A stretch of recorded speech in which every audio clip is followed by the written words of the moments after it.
Now, this is video 3 in a 4-part series on how to photograph a recipe. And the recipe we've been working on is angel food cake. And here in this video, I am going to show you how I compose the ingredient shot and how I compose and photograph the process as well. Now, in food blog photography, it's important to remember that we are educating people on how to make a recipe. So showcasing things like textures of the batter and of the food is so important. So think of it like tutorial-based food photography. You are teaching people how to make or create something. Now, in editorial photography, you see lots of photos that are focused on the whole entire scene, which are beautiful. I have a great appreciation for those. But with food blog photography, you are focused on the food itself versus the entire scene. Because remember, the goal is to tell people about the recipe, and they want to see what the end result is supposed to look like. And you can't always see that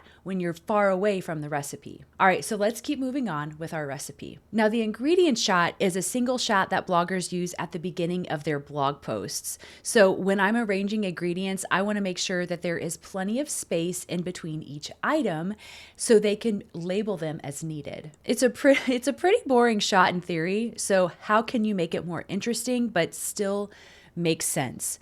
And that's where using different size bowls and even bowls with different designs or textures come into play, like our mini pie plate. The ruffled edge just adds so much more interest to the photo. So it's also why I put measuring cups inside the bowls. Otherwise, it would just be white on white on white, right? So adding that little bit of layer helps to add interest to the photo. When I'm arranging my items, I'm looking for movement throughout the photo. Okay, so now that everything's set, I am ready to set my white balance.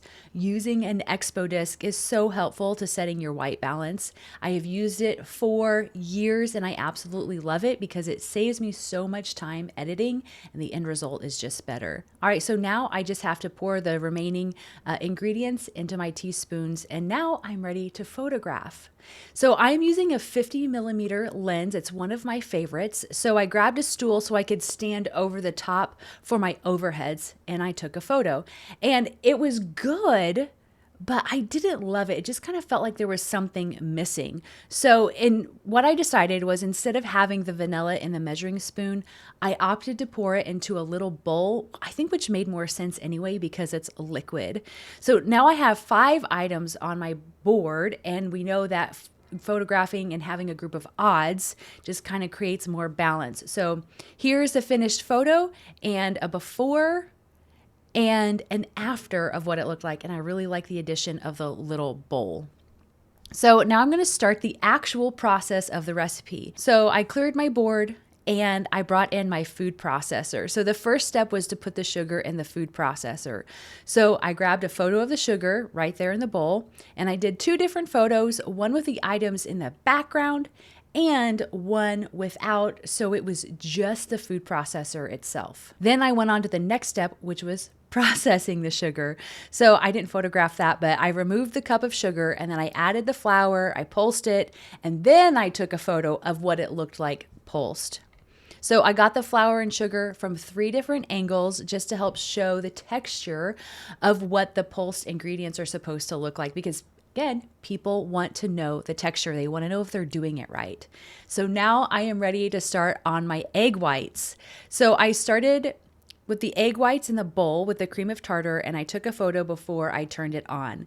So I used the articulating screen of my camera for this too. I love that little thing. So I turned it on to whip. And while it was doing its thing, I made sure to reread the recipe to make sure I was ready for the next step.